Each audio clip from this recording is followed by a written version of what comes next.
కావ్యతో breakup తర్వాత నిఖిల్ చాలా మారిపోయాడు. రీసెంట్గా నిఖిల్ తన బర్త్డే సందర్భంగా ఒక అమ్మాయికి కేక్ తినిపిస్తూ అలాగే ముద్దు పెట్టుకున్న ఫొటోస్ అలాగే వీడియోస్ని తన సోషల్ మీడియాలో షేర్ చేశారు నిఖిల్ షేర్ చేసిన ఆ ఫొటోస్పై చాలామంది ఫ్యాన్స్ అయితే హట్ అయ్యారని చెప్పొచ్చు. ఎందుకంటే నిఖిల్ కావ్య ఎప్పుడు కలుస్తారా అని చాలామంది ఫ్యాన్స్ అయితే ఎదురు చూస్తున్నారు.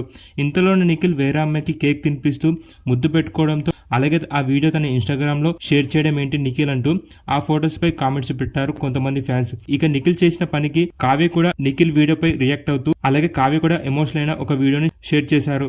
ఆ వీడియోలో కావ్య, నిఖిల్, నేను ఇంతవరకు ఏ అబ్బాయితో అంత క్లోజ్గా ఉండలేదు. ఎందుకంటే నేను నిన్ను గత 8 సంవత్సరాలుగా ప్రేమిస్తున్నా కాబట్టి.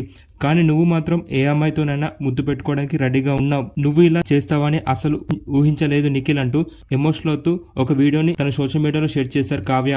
ఇక ఆ వీడియోపై ఫ్యాన్స్ అంతా కావ్యకే సపోర్ట్ చేస్తూ నిఖిల్ చేసిన పనికి నిఖిల్ పై చాలా మంది నెగిటివ్ గా కామెంట్స్ పెట్టడం స్టార్ట్ చేశారు. ప్రస్తుతం కావ్య ఎమోషనల్ అవుతూ షేర్ చేసిన ఆ వీడియో ఇప్పుడు నెట్టింట్లో చాలా వైరల్ గా మారింది. ప్రస్తుతం మీరు ఆ వీడియోని ఇప్పుడు చూసేయండి.